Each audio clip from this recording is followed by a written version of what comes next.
Hollywood Hindi की एक और वीडियो में आपका स्वागत है। हॉलीवुड हिंदी की एक और वीडियो में रिलीज हुई द मैंडलोरियन ने इंटरनेट पे धूम मचा दी।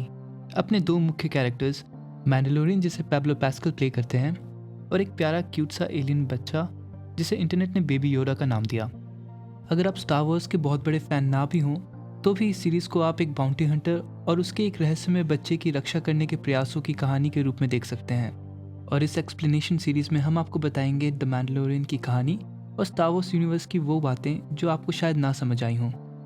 जॉन फेवरो द्वारा बनाई गई ये सीरीज़ 1983 की film written of the Jedi के 5 साल बाद और 2015 की फिल्म द फोर्स अवेकेंस के 25 साल पहले सेट की गई है। जॉन फेवरो, जिन्होंने 2007 में आयरन मैन मूवी बना के मार्वल सिनेमैटिक यूनिवर्स को स्टार्ट किया, इस सीरीज़ में भी अपनी क्रिएटिविटी और इस सीरीज़ के फ़ैन के लिए संवेदना दिखाते हुए स्टार वॉर्स के यूनिवर्स में इस कहानी को बहुत खूबी से जोड़ा है।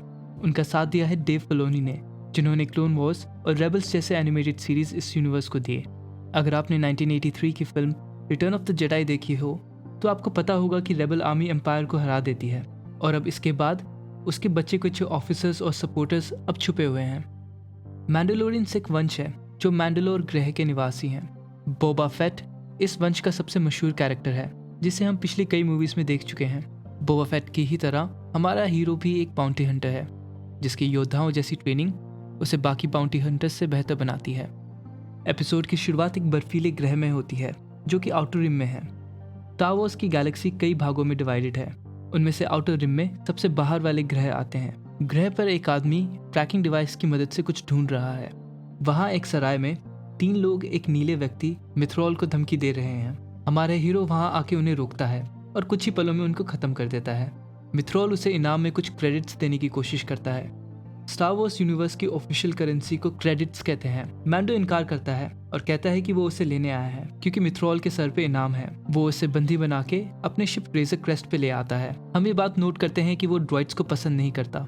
टेक ऑफ करते हुए एक भयानक मॉन्स्टर बर्फ से निकल के उसकी शिप को दबोच लेता है, पर वो किसी तरह बच के निकल जाते हैं। शिप के अंदर मिथ्रॉल भागने की तरकीब लगाता है। सवालों में वो हम ऑडियंस के लिए कुछ बातें कहता है, जैसे शिप का नाम रेजर क्रेस्ट है और कैसे मैंडलोरियंस अपना हेलमेट नहीं उतारते।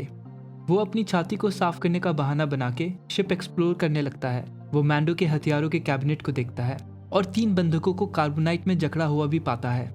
कार्बोनाइट लोगों को फ्रीज करने का एक तरीका है जो कि ओरिजिनल फिल्मों में हैन सोलो पर भी इस्तेमाल किया गया है। अचानक से मैंडो वहां पहुंचता है और मिथ्रॉल को फ्रीज करके बाकी तीनों के साथ रख देता है। मैंडो चाहे अकेले काम करता हो, पर वो एक बाउंटी हंटर्स के ऑर्गेनाइजेशन का हिस्सा है जिसे इस सीरीज में हम गिल्ड के नाम से जानते हैं। वो एक ग्रह नेवारो पे पहुंचकर ग्रीफ कार्गा से मिलता है जो कि इस गिल्ड का लीडर है और एक मिडलमैन की तरह काम करता है। वहां उसे मैंडो अपने पकड़े गए बंदी सौंप देता है। हम फिर एक चीज नोट करते हैं कि वो एम्पायर की क्रेडिट्स नहीं लेना चाहता। मैंडो उससे और काम की मांग करता है जिसपे ग्रीफ कार्गा उसे कुछ सस्ते असाइनमेंट्स दिखाता है और आखिर में उसे हमारे मेन असाइनमेंट के बारे में बताता है, पर इसके लिए उसे क्लाइंट से आमने सामने मिलना होगा। मैंडो एक आम दिखने वाले घर पे पहुंचता है जिसके अंदर घुसते ही वो कई सारे स्ट्रॉम ट्रूपर्स को देखता है। स्ट्रॉम ट्रूपर्स एम्पायर के सिपाही थे।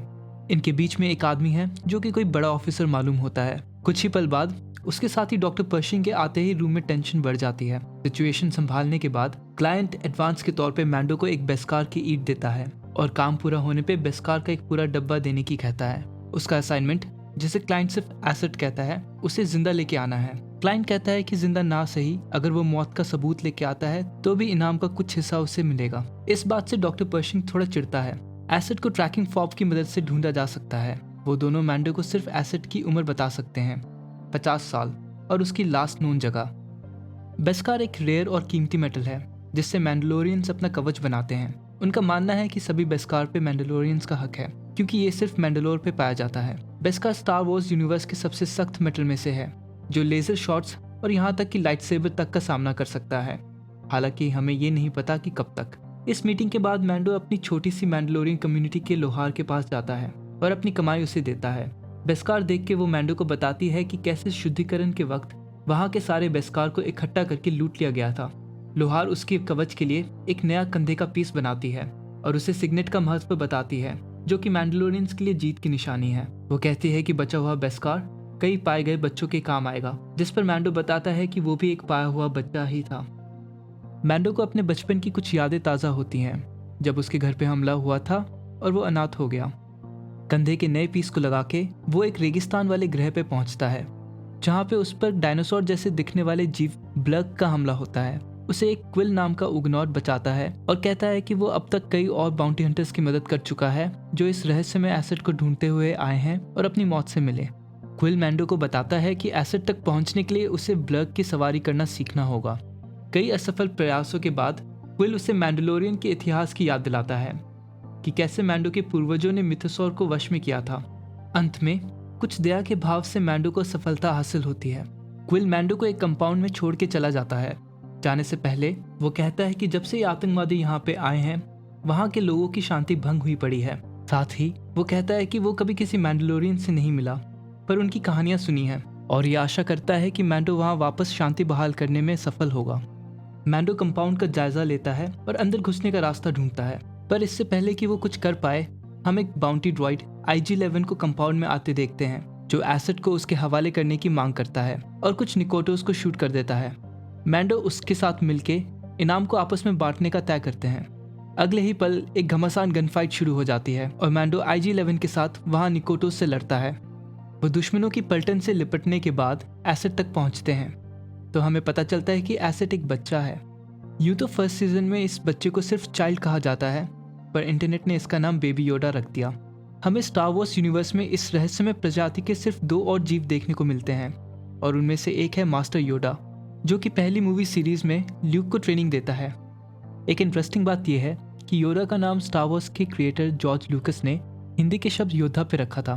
स्टार वॉर्स के कई कैरेक्टर्स का नाम हिंदी के शब्दों पे रखा है। मैंडो चौंक जाता है कि ये एसिड 50 साल का कोई आदमी नहीं बल्कि एक बच्चा है। IG-11 उसे बताता है कि इनकी प्रजाति के लोग अलग तरीके से बड़े होते हैं और हमें पता है कि मास्टर योडा खुद 900 साल तक जिंदा रहे। IG-11 उस बच्चे को मारने के लिए आगे बढ़ता है पर उससे पहले मैंडो IG-11 पे गोली चला के उसे ही मार देता है। एपिसोड के अंत में मैंडो बच्चे की तरफ अपनी उंगली बढ़ाता है और उधर से वो बच्चा भी अपनी उंगली देता है। एम्पायर को भला इस बच्चे से क्या काम हो सकता है? मैंडो क्या इसे इतनी आसानी से एम्पायर को सौंप देगा? हम जानेंगे आगे आने वाले एपिसोड्स में। अगर हमने कुछ मिस किया हो या आप कुछ पूछना चाहते हो तो हमें कमेंट्स में ज़रूर बताएं।